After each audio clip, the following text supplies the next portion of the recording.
So we have 23. Okay, I'll just get started kind of introducing everybody. Hi everybody. So thanks so much for joining us today. We really appreciate you taking up the time of your day to come join our webinar. So you probably know this webinar is going to be speaking about employment contracts, so kind of the fundamentals of what should be included in employment contracts. So presenting today we have Chris Rootham and Jim Anstey. So they're both lawyers in our labor and employment groups. They have many years of experience working with both employees and employers, and so they're going to kind of lead you through like the top 10 fundamentals for employment contracts. Just a couple housekeeping details. We've turned off the video and sound for attendees, but you'll see there should be a Q&A section at the bottom of your screen. So if time permits at the end of the session, we're going to go through questions and hopefully we'll have some time so Jim and Chris can answer questions. So if you do have any questions about the topics we're covering throughout the session, feel free to submit your questions and then we will try to get to them at the end. So I think that is it for me. So I'm going to pass it over to Jim and then I'll come back at the end to close the session. But Jim, you can take it away. Thanks, Hannah. So Hannah, Chris, and I are very happy to have you all with us today. I just want to mention a couple of things before we get started. First of all, Chris and I are not providing legal advice to you today. In order to do that, we'd have to understand your business or your needs and find out what you want to achieve. And something as complex as an employment contract, this format simply would not allow it anyway. So the goal here is just to make you aware of some legal issues that come up when you're drafting employment contracts, when you're reviewing them, or as an employee if you've been presented with one. Once you know what the issues are, then you can get legal advice if you think you need it. The law governing employment contracts has changed a lot over the last few years, and especially this year. And so, if you're an employer and you have employment contracts, you're using templates, it's a really good time to get them reviewed by a lawyer. As Hannah said, if time permits at the end, we'll allow some questions, and I'll pass it over to Chris to get us started. Thanks, Jim. How we've divided, Jim and I are going to take turns explaining 10 legal issues that come up with the preparation, drafting, and signing of an employment contract. And so Jim can turn to the first slide. The first legal issue is going to be even before the contract of employment is completed, about when the contract of employment has to be signed. And the slide says sign the contract before starting work. You'd think this should be obvious, but it's an area that employers and employees often get tripped up on.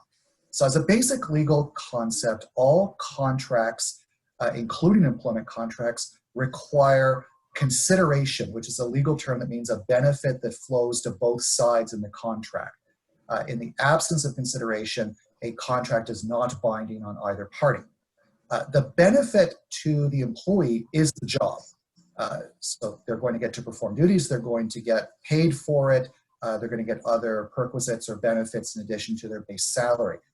They already have that consideration the minute that the employee starts working. And the law therefore says that continued employment is not consideration for a contract of employment. So what this means in practice is that if an employee starts work on 9 o'clock on the Monday, the employee comes into the office, they do the basic onboarding, they get introduced to the IT department, they get their password, they start doing a little bit of work, they go away for lunch, they come back, it's 2 o'clock in the afternoon, and then HR goes to the employee and says, here's your contract of an employment, can you sign it? The employee signs it. That contract has no legal basis because the employee has already started working, they've already started, their consideration is the job, their consideration is the remuneration for the job, which they've already been promised and which they're already started to receive the minute they started working. And so it's important for contracts of employment that they be completed before the employee starts their first day of work. Or alternatively, the minute that they show up to work, before you let them work, or before as an employee, before you start working, you get your contract of employment finished. Sometimes contracts of employment try to happen in two parts. So there'll be an initial letter of offer. We're offering you this job. We want you to start September 2nd. It's going to pay you $95,000 a year, and here's the title. Do you agree to accept this offer? The employee signs it and returns it. That letter of offer is a contract. You can have a contract that has two parts or that takes place in two stages, but the two contracts have to be consistent with each other. So the letter of offer has to state explicitly, this is subject to a later employment agreement, but the later employment agreement either has to be consistent with the letter of offer, or the letter of offer has to say something like, the later contract of employment will be inconsistent with this letter of offer. As a practical basis, it's very difficult to do that sort of an offer because it just leads to uncertainty on the part of the employee. I don't know many employees who would sign a letter of offer that says, here's our letter of offer, but we're going to change it as soon as you start work. The point about the agreement being consistent with the letter of offer, when we get to termination clauses in a couple of slides, I'm going to talk about the implied term of reasonable notice. So that if a letter of offer, being a contract, comes along with that implied term of notice. And so unless the letter of offer says explicitly that the employment contract is going to contain separate language about termination of employment, later contractual language about termination of employment will not be binding on the employee. So this is a long way of saying it's important to have the contract of employment in place before the employee starts working. With that, I'm going to turn it over to Jim for the second slide. Okay, compensation. This is a fundamental part of an employment contract. It's basically, the employee is going to provide the work, and what is the employer going to provide in terms of remuneration or compensation. First, there's going to be, typically there's a base salary. Work could be set up as an hourly wage. If it is a salary that you want to do, it's a very good idea to indicate that the salary will cover a certain number of hours, after which the employee would be entitled to extra hours or potentially overtime, which Chris will talk about later. It's certainly in sales jobs, commissions are a big element. For commissions, it's very important that targets are clearly set out. When I review commission provisions from a lot of employer contracts, it strikes me that they're typically, and I'll say needlessly a lot of the time, complicated. Simple is certainly better when it comes to commissions, but you also need to make sure they're complete. You need to cover things like, when is a commission earned? Is it when the sale is made, when the customer signs a contract, they paid a deposit, or is it when the cash comes in? Some employers set up employees on complete commission systems so that their compensation is totally tied to commissions. Have to be careful there that the employee at least gets the minimum wage. That should be set out in the contract. And a type of draw system will also have to be instituted where the employee gets some kind of a pay advance, and then it gets reconciled every so often, whether it's a quarterly basis or a monthly basis. And if the employee's over, they get a payout. If they're under, then you decide what you want to do with that aspect. There's a lot of litigation about bonuses. And just like commissions, when it comes to bonuses, you want to make sure the bonus scheme is clear, first of all, and as simple as possible, which also helps in the clarity. Courts really dislike depriving employees of bonuses when it's clear that they've essentially done the things that would lead them to get a bonus, when viewed from a reasonable perspective. So, if you want to have an arrangement where the employee gets no bonus under certain circumstances, the employer is going to have to make sure that that is clear in the contract. When it comes to an employee, you want to make sure that what you need to achieve to get a bonus is set out crystal clear. When it comes to employers, you often typically want to have some discretion over bonuses, and it's a good idea to make sure that's worked into the contract. Benefits is another area where employers usually want some discretion. A lot of benefits provided are group insured benefits that come from a third-party insurer. The employer has a fair bit less control over those. So it's important to highlight that in the contract with the employee to make sure that you can tweak those benefits down the road if necessary, and to make it clear that you don't have control over how benefits are paid out, and the employee is to look to the third-party insurer for that. Any other kind of benefit that might be relevant to the employment relationship should be set out. For example, a retirement savings plan, is it an RSP match or some kind of a pension? And then any other kind of benefits like car allowances. Again, it's important to make sure it's clear and that it's complete. So for a car, you want to make sure mileage benefits are set out properly. Who takes care of maintenance and insurance, those kinds of things. Again, when we look at the considerations here, make sure we're looking at ESA minimums. Make sure that those are met. Minimum wage is one. Another one is, if you're an auto salesperson, there's a specific commission structure in the Employment Standards Act that applies to you. Make sure everything is clear and simple as possible. I'm seeing a lot more international firms, hiring employees in Canada, and every now and then currency becomes an issue, as in American dollars or euros compared to Canadian dollars. How are we going to deal with the exchange rates? And then we want to look at the consequences of termination. So, at termination, what happens to commissions and what happens to bonuses? So those should be set out clearly in the contract. It's to the benefit of the employer and also to the benefit of the employee that everyone can look at this contract, this compensation scheme, and everyone's on the same page about what it means and what it entails.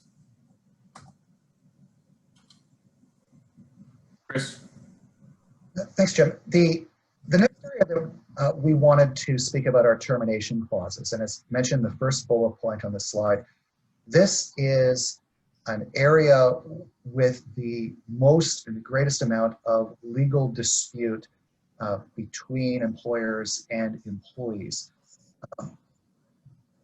In the absence of an express term of a contract of employment, employers are allowed to dismiss an employee at any time for any reason, but must first provide that employee with reasonable advance notice of their dismissal.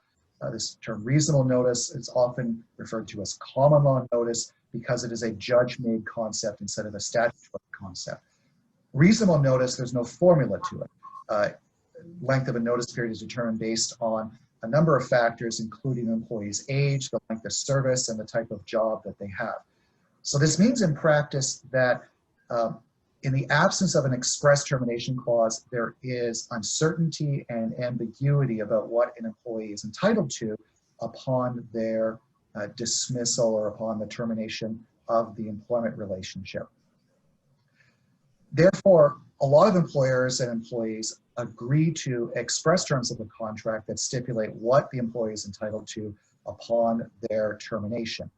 Termination clauses, though, must comply with or be greater than statutory minimums. So they have to be greater than, in Ontario, the Employment Standards Act, or for any of you working for or working with federally regulated employers, greater than the Canada Labour Code minimums if that is, since that's what is applicable to federal employees. This is a rule that's easy to state but hard to follow because the rule is that the contract of employment or the contractual term must comply with the Employment Standards Act at all times, even in a hypothetical future. And when I say hypothetical future, I mean two hypothetical futures. The first hypothetical future is that the government changes the terms of the Employment Standards Act so that if a contract of employment right now said that an employee is entitled to 8 weeks of notice upon the termination of their employment, that would currently comply with the minimum standards set out in the Employment Standards Act for some employers. But there's nothing preventing the government of Ontario from changing that, increasing it from 8 to 12, which is exactly what the federal government did recently with the Canada Labour Code. And that means that if your contract of employment sets out the current minimum numerically, instead of by reference to the Act, In the event of any amendment to the Act, your contract is now offside the Employment Standards Act, the termination clause is void, and for to reasonable notice. Similarly, the rules for the amount of notice in the Employment Standards Act change according to the circumstances of the employer and the employee. So employees with longer service get more notice. Employees also receive statutory severance if they have at least 5 years of service and the employer is of a certain size, 2.5 billion in payroll or at least 50 employees. So there are a lot of circumstances where smaller employers with payrolls less than 2.5 million do not have to pay severance, and therefore termination clauses are drafted as if the only thing they have to imply is the statutory minimum of notice. But hypothetically, the employer could grow. Hypothetically, the employee might have more than 5 years of service. And the contractual clause has to address that hypothetical circumstance. And that's what I mean when I say the clause has to comply with the Employment Standards Act at all times, not just at the time of termination, not just at the time that the contract was entered into, but even in a hypothetical circumstance, a hypothetical time in the future. So if there's any point of time, past, present, future, hypothetical, or real, that the clause violates the Employment Standards Act, that clause is void for all purposes and cannot be relied upon, and we revert back to the common law. The second bullet point says the termination clause must all comply with the ESA, which means that every aspect of the termination clause is read together. And even if there are subclauses, if a subclause violates the Employment Standards Act, the entire clause violates the Employment Standards Act. And that is true even if there is something we call a severability clause. There's often a clause in the contract that says if any clause or any subclause of this contract is void, the rest of the contract still applies. That severability clause does not save subclauses of a termination clause. So if there is, for example, a subclause of a termination clause that says that the employee can be dismissed upon just cause, those clauses we now know are below the statutory minimum, because the statutory minimum requires the payment of notice and severance unless there has been willful misconduct, which is a higher threshold than just cause. That sort of clause voids the entire termination clause, even if there's a severability clause saying if a subclause is void, the rest of the subclauses remain. Courts have said they're not going to apply that rule for termination clauses. The last bullet point I have there under this subhead lists some common areas of concerns. I'm going to give you three of them. The first is benefits. The Employment Standards Act requires that benefits be continued during the statutory notice period, which is a maximum of 8 weeks. If a termination clause states that we're going to be paid salary or base salary or salary only or things like that, that violates the Employment Standards Act. There has to be either some sort of recognition for benefits in the termination clause and how it's going to be, how the benefits are going to be addressed. And so that kind of silence can void a termination clause. The second area of concern is a decision of the Ontario Court of Appeal addressing just cause provisions. As I mentioned earlier, just cause is a common law concept that means you can fire someone without notice if they've done something particularly bad that when you look at the entire context, it's bad enough you can fire them without cause. The statutory threshold is different. The statutory threshold is willful misconduct. So willful misconduct does not include poor performance. Poor performance can be just cause, but it cannot be willful misconduct.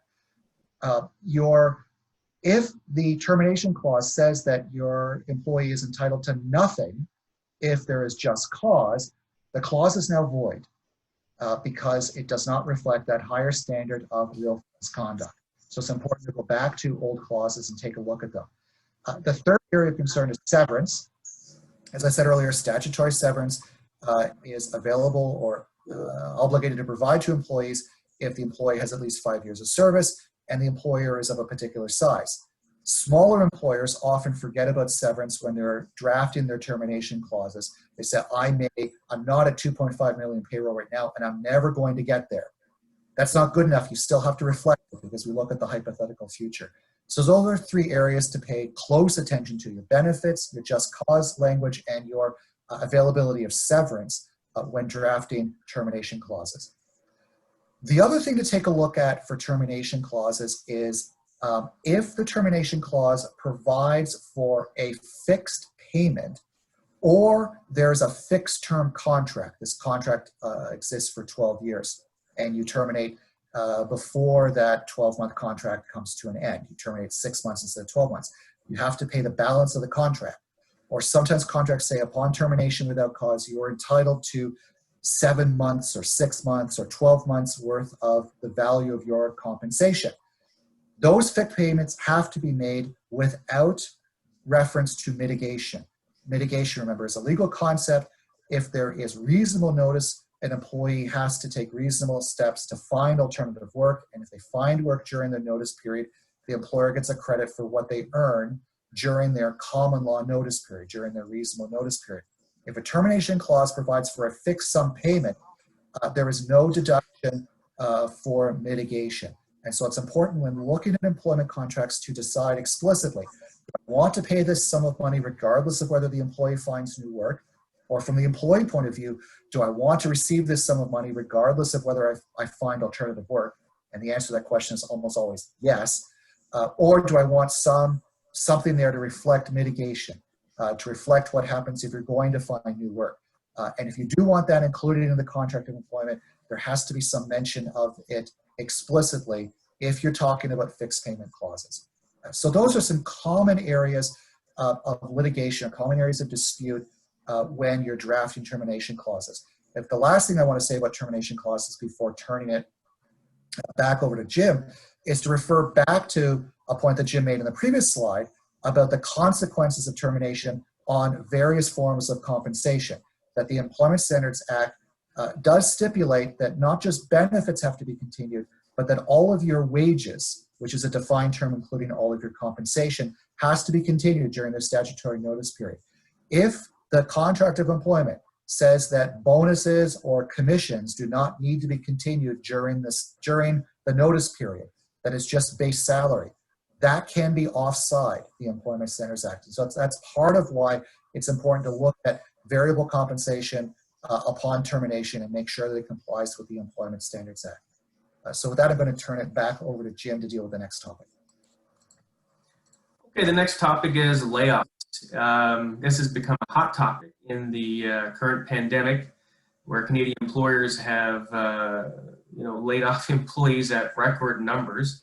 First, what is a layoff? A layoff is a temporary elimination or significant reduction of work. In other words, it's where an employer pauses your employment, okay, for lack of a better definition.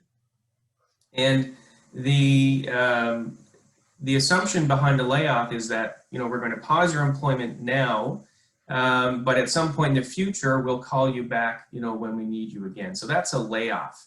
It's a temporary elimination of your work or a significant reduction in your work.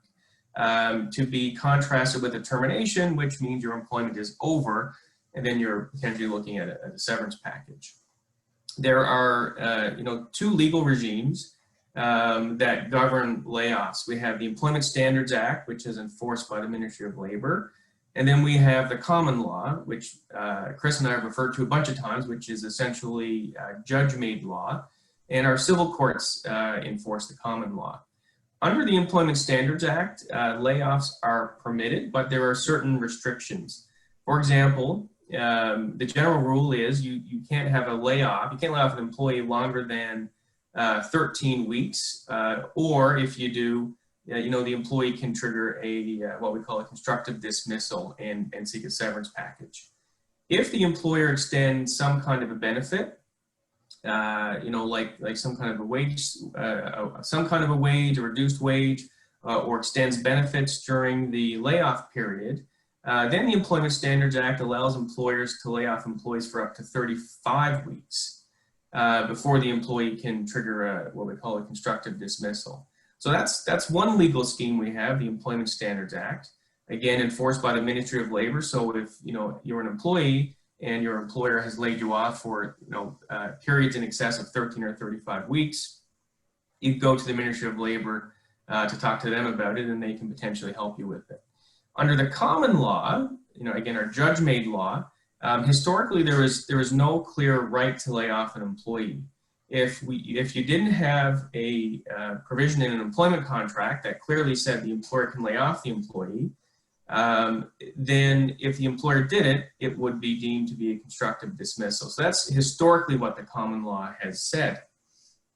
Just like, if you look at the employment standards scheme, under the common law, again, the result is a constructive dismissal. And in that case, the employee can ask for their severance package, whatever they would have received if the employer had simply terminated.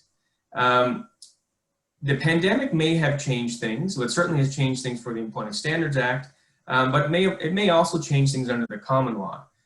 We haven't had jurisprudence during a pandemic yet on this topic. So we don't know if the courts are going to be more lenient with employers with respect to layoffs. So there is that risk for employers who lay off, during the pandemic or not, and don't have a provision in an employment contract to rely upon.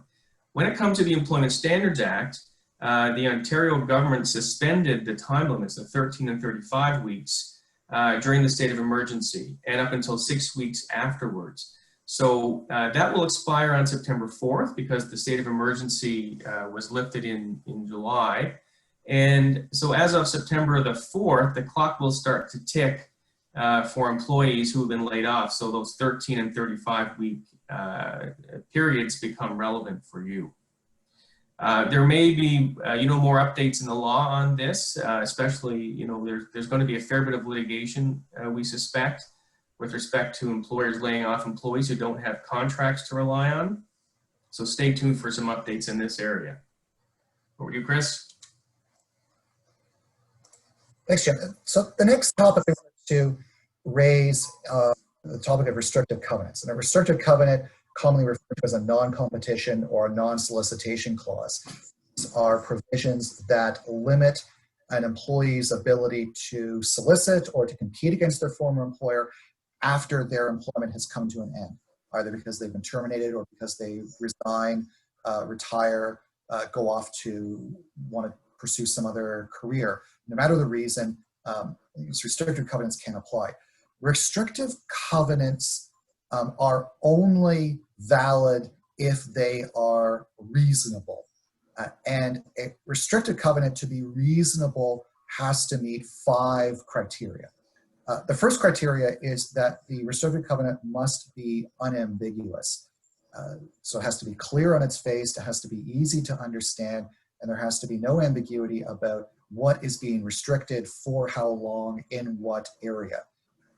For example, one of the leading cases on this refer to a restriction on the ability to compete in the metropolitan area of Vancouver.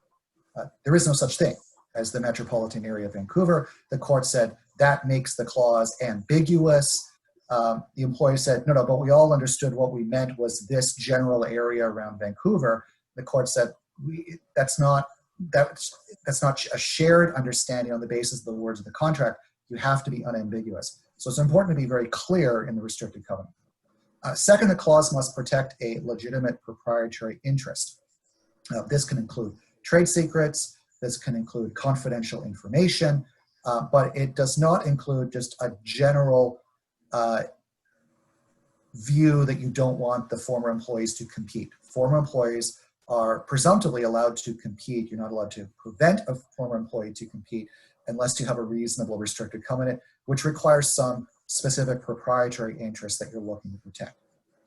Third, the clause cannot be overbroad, so it has to have a temporal limit, it has to have a time limit attached to it that's reasonable, and it has to have a reasonable geographic limit. Sometimes a non-competition clause can be international. There can be no geographic limit when the employee is working international and when the employer is conducting business internationally and that employee is integrally involved in all of the international dealings of that employer because they're the president or the CEO of a multinational conglomerate, for example. But for most employees, there has to be some kind of geographic limit and there has to be a time limit attached to a non-competition clause or a non-solicitation clause. Fourth, the clause must only protect to the extent necessary. And this applies typically to non-competition clauses. If the employer has to demonstrate that a non-competition clause is necessary, because a non-solicitation clause would not be sufficient to protect its proprietary interest. So for example, if the concern is about a client list, that the employer says, I don't want this employee to compete against me because I've built up this referral list or I've built up this client list that I want to be protected, the court will say, that's fine, but you can protect that with a non-solicitation clause. You can say you cannot solicit our referral network and you cannot solicit our client list. That will protect your proprietary interest. It's not necessary to have a non-competition clause. So before drafting a non-competition clause, our advice is always to make it very clear why the non-competition clause is necessary and to link it back to the proprietary interest that's being protected. Finally, the clause must be generally reasonable. This means generally reasonable means partly with a view to the public interest. A non-competition or non-solicitation clause can be void if it is unreasonable because it violates the public interest. For example, small town doctors. A medical clinic in a small town, there's one medical clinic with 2 doctors. The doctors get into a fight and the junior doctor, who's the employee, decides to leave and break off on their own. There's a strong public interest in allowing 2 doctors to be in a small community and making sure that you have adequate medical support for the small community. So that's kind of the public interest lens for this. But a clause also has to be reasonable in the sense that it's capable of being followed.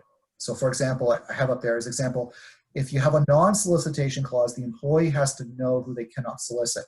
So to give you an example of a clause that's offside, a clause would be offside if it says that you are not allowed to solicit, or a former employee is not allowed to solicit any former or current clients of the employer, no matter where the client exists. So you have a regional salesperson. Their sales territory is Ottawa, Eastern Ontario, and Western Quebec. They've only been working there for 5 years and the company is 100 years old. That employee cannot reasonably be expected to know who all of the former clients are of that employer. If the employee has worked there for a long period of time, the employee cannot reasonably be expected to know who all of their former clients were either. If you worked there for 20 years, you don't remember who all your former clients are. You don't remember who all your former business contacts are. So there has to be a reasonable clause in the case that you have to know who you cannot solicit. So sort of current clients that you had a direct relationship with, or current clients within your geographic zone, those are people that you can be reasonably expected to know not to solicit.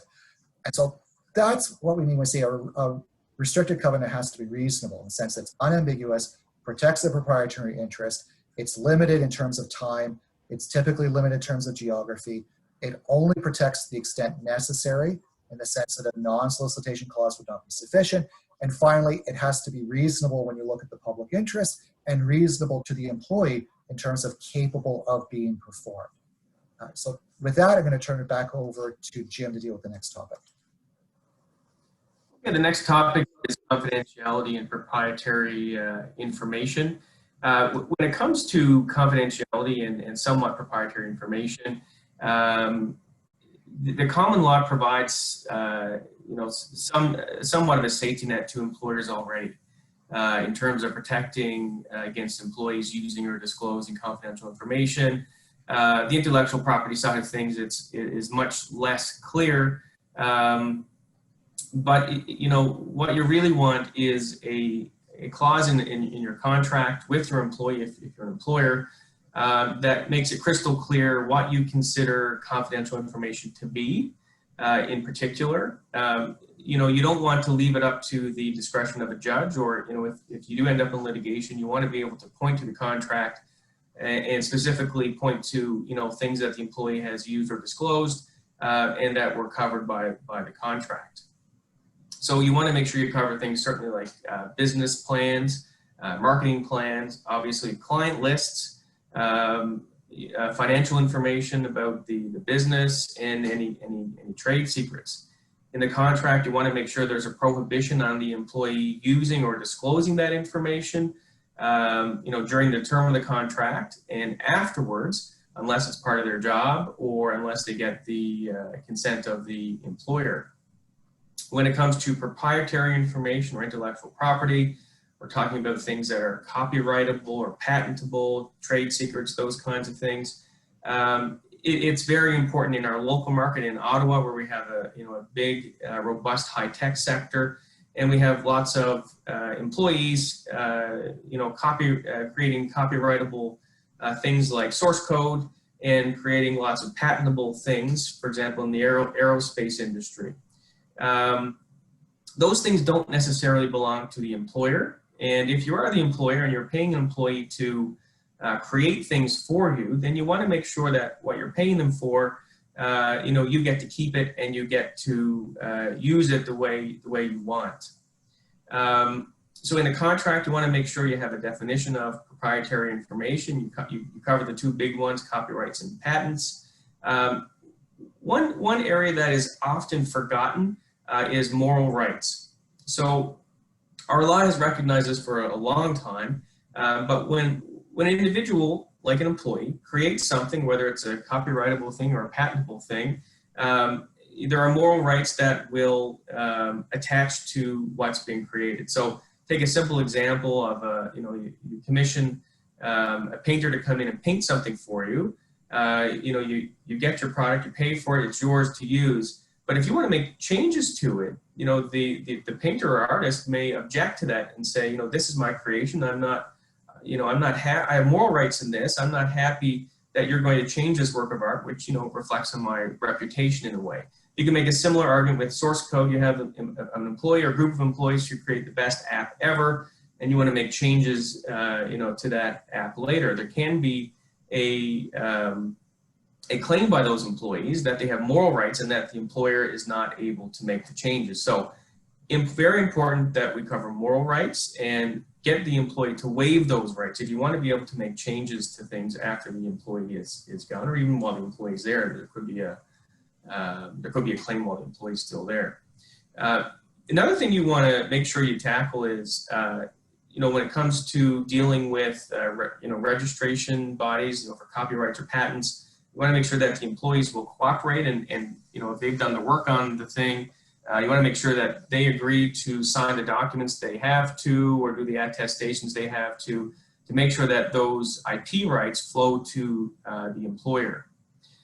Just like other areas of law, Chris talked about restrictive covenants. You want to make sure that in the contract we set out consequences for breach. So it's clear to the employee when they read the agreement that, hey, if I'm offside this provision, there are going to be consequences, and usually list things like court orders and injunctions, and the fact that they have to pay the legal costs, which are usually substantial when it comes to these kinds of claims.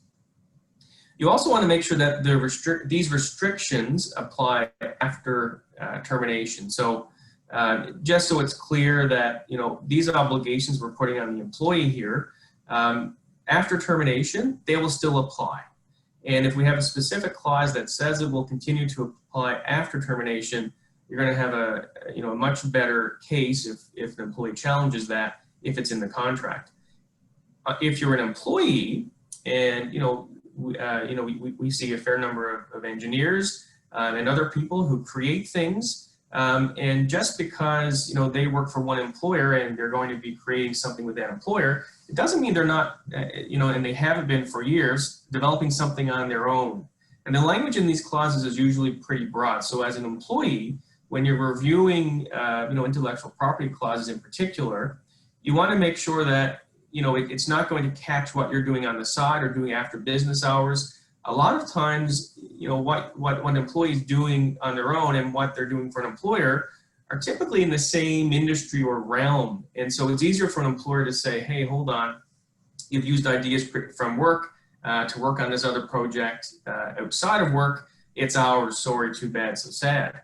So as an employee, if you're going into it, you want to make sure you get a carve out for anything that you are creating or you plan to create over the next number of years you may be with that employer. And if something comes up during the during your employment, it's best to have it dealt with early on so that there are no issues down the road where you've started creating something, put in lots of hours, and the employer has a claim over it.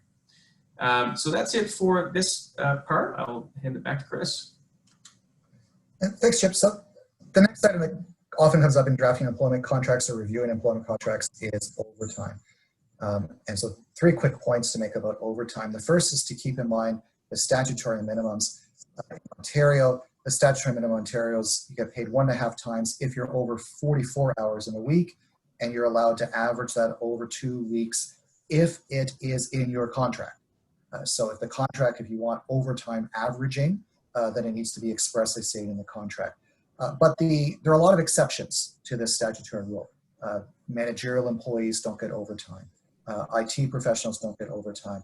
A lot of landscapers and a lot of workers in the agricultural field don't get overtime. So it's important to focus on the specific job and make sure whether that employee is entitled to overtime under the statute.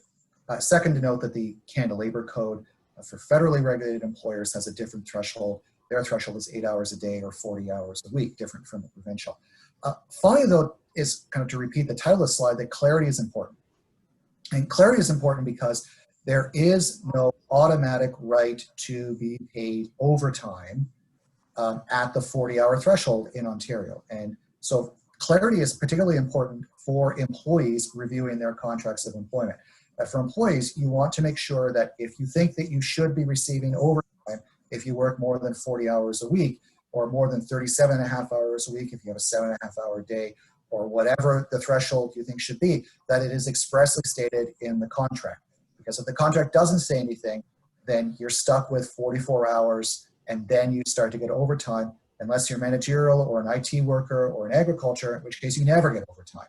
And so you're going to want to make sure that there's a lot of clarity in the contract of employment if you expect to be paid overtime. Because if the contract's silent, you don't get it until 44 hours. And so with that, I'm going to turn it back to Jim to talk about preconditions for hire. Thanks, Chris. So preconditions to employment, we talk about, I use the title preconditions, but it's also requirements that are ongoing throughout employment. And what I'm referring to is, a condition of employment that's something that's fundamental to the role, that if the employee doesn't have it, then the relationship is really going to break down. The employee can't perform their work or do it properly the way it was intended, and the employer is not going to want to pay the employee. And in those situations, we would say that the contract has been frustrated. And so, one example would be if you take someone, an employer is hiring a delivery person, and they don't make it a requirement, before they enter into the contract, that the person has to have a driver's license, okay? And, we have a lot of cyclists who deliver things around the city. If the employee thought they were going to cycle around and don't have a driver's license, the employer is going to be pretty shocked on day one. Or if there is an issue with the type of driver's license because of the size of the truck, and that's not set out, before the contract is signed, then afterwards, when you find out the employee doesn't have the correct the correct license, you're going to want to end that contract. And if things aren't clearly set out in terms of expectations, you may be on the hook for a severance package. So when it comes to the contract, you want to make sure you clearly identify the preconditions. What are the essential things I need this employee to have that are fundamental, and that if the employee doesn't have them, we just can't continue with this relationship. You want to state that the requirement will be ongoing, so I call it a precondition to get us started, but once the employment is ongoing, let's say we get back to the example of a delivery driver, if that person ends up with a DUI and loses their driver's license, then you can't, you can't have this person going out with a driver's license delivering with the truck. And in that case, you want to be able to say the contract has been frustrated. We want to also indicate in the contract that the consequence of not meeting one of these fundamental conditions is that the employer will be able to terminate and do that summarily. In other words, without having to provide a severance package. Some other examples that we run into a fair bit in terms of fundamental conditions of employment that have to be in place, or the relationship simply can't continue, would be professional licensing. So if you're a long-term care home, you want to hire a nurse, you want to make sure that person has their nursing license. You want to make sure they have a right to work in Canada. The driver's license example we just went over. The ability to travel is an important one. If you're hiring someone to be a manager for groups in various parts of the country and it's expected they're going to have to go there to meet with employees from time to time, you want to make sure someone can actually travel to those locations. If you need someone to travel internationally, they're going to have to get a passport.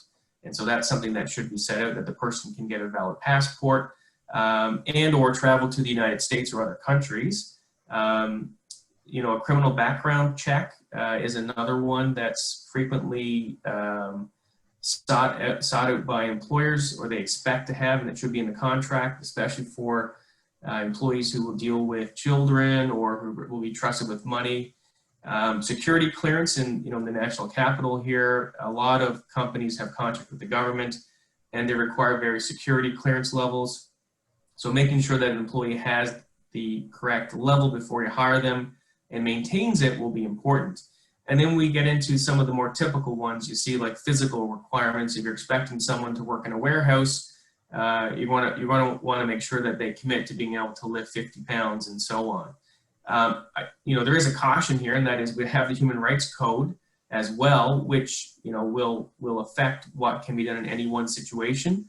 You know, if you hired someone and they work in your warehouse and, you know, they could lift 50 pounds and they become injured, you know, you've got to, as an employer, you've got a right to, you know, accommodate them up to the point of undue hardship, which is a very high threshold, and you've got to try to make the changes in the workplace necessary so that they can, you know, do their job, whether or not that's lifting 50 pounds or not. And that's just a caution. So that, you know, what I'm saying is make sure you have these clauses in your contract or draft it properly. But before you pull the trigger on exercising your right to summarily dismiss, think about the Human Rights Code. Okay, Chris? Thanks, Jim. Next topic that comes up often in employment contracts is vacation. Just for the record, we're all pro-vacation. There are statutory minimums. One of the things to keep in mind for older contracts is that there are new requirements in the statutes for longer vacation periods. So the Employment Standards Act Ontario now, it used to just be 2 weeks. Now it's 3 weeks after the 5th year of service. Canada Labour Code, similarly, it's now 3 weeks after 5 years of service and 4 weeks after 10 years of service. And so for older contracts of employment that were created before that period of time, you're going to have to go back and make sure that those contracts are now onside the new longer vacation requirements. The second item that comes up in contracts is about vacation carryover, because vacation up to the statutory minimum amount, so 2 weeks, 3 weeks, or 4 weeks for some employees, that has to be paid, but anything above that point, so does not necessarily have to be paid out if it isn't used. That's an issue that has to be determined in the contract of employment. So the contract should be clear about vacation carryover. Are you allowed to carry vacation over from year to year? Or alternatively, is it use it or lose it, that you're entitled to 4 weeks vacation, but if you don't use the 4 weeks vacation, you'll lose whatever the excess is that you didn't use? Or is it a payment? You have to use your 4 weeks vacation. If you only use 3, we'll give you a week's pay. Or is it a hybrid of all these 3? You're allowed to carry over only 1 week from year to year. So if you're entitled to 4 weeks of your vacation, you use 3 weeks in year 1, you get to carry it over to the next year. You only use 3 weeks in year 2, you don't get to carry 2 weeks over, you only get to carry 1 week over. And what happens that extra week? Does it get paid out or does it just disappear? These are all things to set out in the employment contract because they're areas where you hope that there's not going to be dispute, but when things go, like in this area, as with so much in employment, when things go badly, everything goes badly all at once. And so it's better to have contracts well worded at the outset before things start to fall apart. This is an area, it's an easy thing to set out at the outset while everyone still loves each other because you're about to start a new employment relationship, as opposed to down the road when there's been some kind of conflict. So with that, I'm going to turn it back to Jim for the last slide. Okay, last but not least, job descriptions. a lot of employers don't use job descriptions. They're, while I would say do on some level, some do not. And in cases where employers do use job descriptions, oftentimes they're very out of date and often don't match up with the position as it currently is. Drafting job descriptions, I would say, is a very good exercise for employers. It helps them really, before hiring someone, understand the kind of person they need to hire, what the requirements are going to be. And by going through the exercise of drafting the job description, it's going to help them better understand their needs. When it comes to employees also, like job descriptions. If you're applying for a position with an employer, you'll get a description with the job ad probably, or from the recruiter or from the employer. It's probably going to be pretty high level. So as an employee, you want to, be able to request a job description that's going to have more detail about what the job entails. The goal here for both parties is to make sure there are no misunderstandings. You want to make sure that the employee is applying for a particular job and that the employee understands what it entails and what the employer's expectations are. If there are any misunderstandings, or if the employer tries to change the job, after the employee accepts, you run into the risk of a constructive dismissal. For employers, when drafting job descriptions, you want to make sure that you get some discretion in the job description that will allow you to tweak the job later or make changes, so that you try to avoid a constructive dismissal. As an employee, you want to make sure that there's as much detail as possible in the job description, and that the employer's discretion over the job is restricted.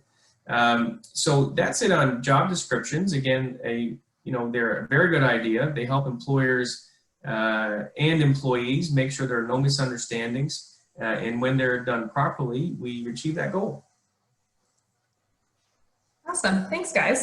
So we have 6 minutes left, which is, I think, enough time to answer a question we got, 2 questions we got, and then I will close it out. So Chris and Jim, I'm not sure if you can see the questions, but the first one, so Leela or Lila, sorry if I'm pronouncing that wrong, she asked, does the clock start ticking from when employees were laid off in March or from now? So I think she's referring to the state of emergency being lifted and that severance or that layoff period kind of counting down. Right. So as long as it's provincially regulated employer, the Employment Standards Act of Ontario applies. Under that legislation, that 13-week period and 35-week period after which there's a deemed termination, that period has been suspended. The clock will start to tick on September the 4th for those layoffs. Right now, those employees are deemed to be on a leave of absence. And so if you lay them off at any point in time after the state of emergency was declared, those periods don't start to tick until September the 4th. Thanks, Jim. And then Alita asks, how should job descriptions be updated? Should they be updated and signed annually? If necessary, I would say. I don't know many employers that update or review their job descriptions annually. I think some may strive to do that, but I'm not sure as an employer I would commit to do that. However, if an employer goes through the task of updating the job description, oftentimes it's after they've reached out to the employee and other people and managers to see what the employee is currently doing and how better can we make this employee productive and do what we need done. And so if there are changes to the job description required, absolutely get the employee to agree to and sign off. Thanks, Jim. And then one last question. Ernesto asks, do you recommend any standard contract templates? So Ernesto, there's no, you're asking like, is there a particular off-the-shelf model of employment standard template that we would recommend? And the short answer to that is no. The longer answer to that is also know, because every circumstance is going to be different, the law, particularly in termination clauses, but also in restrictive covenants, is in a state of flux right now. And so it's important to get up-to-date legal advice. So I can just tell you from my own practice, and I'm pretty sure Jim is the same, I don't even trust my own precedents that I would have drafted 3 or 6 months ago.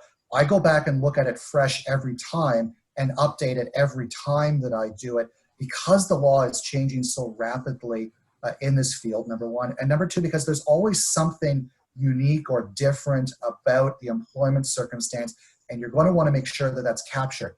And the risk of using a standard contract template just time after time after time, even if you drafted one yourself that you like, is you're going to forget the nuance or miss the specific context for this.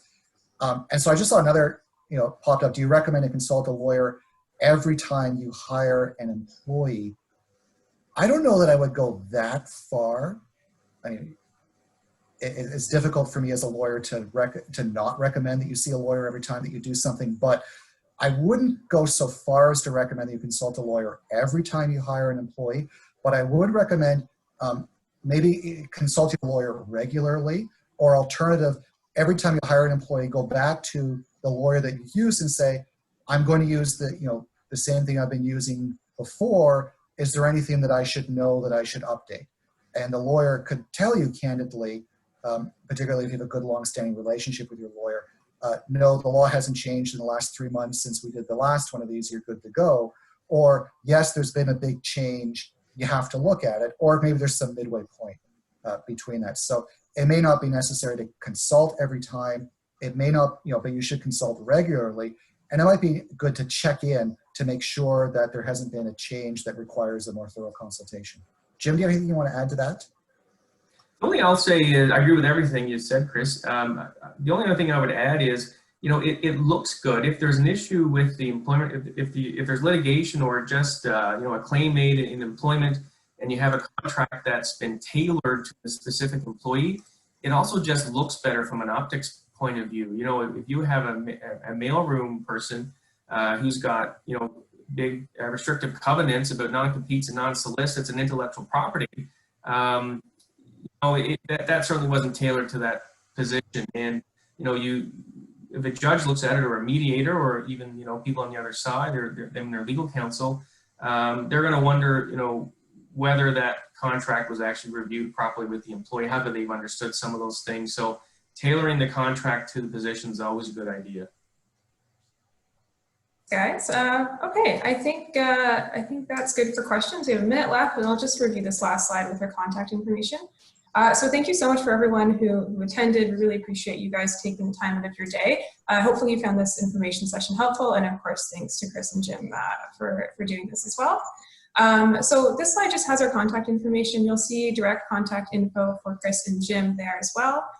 We also have our website, nelliganlaw.ca, that has lots of blogs and free content for various topics in the employment law sector. And we update that regularly, so definitely check those out. We have a free COVID law employment helpline that we launched in March as well. So we designed this helpline for people whose situation and employments have been affected by COVID. It could be an employer or an employee. So this helpline basically provides a 20-minute free consultation with a lawyer to help you better understand your situation, what steps you can take forward, not specific legal advice, but just kind of getting you understanding your options. We also have a generic email, webinars@nelliganlaw.ca. So this is an inbox that's not monitored regularly, but we do we're welcome to suggestions for future webinars. So if there's a topic in the employment law area or any other practice group we have, and you would like to see a webinar on it, definitely let us know, and we will we'll definitely take those into consideration. So I believe that is it. So we're just out of time. It's exactly 1 o'clock right now. So Chris and Jim, unless you have anything else to add, I'll end this session now. And I will mention that we're going to send a link to the recorded webinar to everyone who signed up. So expect that in the next 24 hours or so. Okay, thanks everybody. Okay, thanks Thank all. you. Have a good afternoon.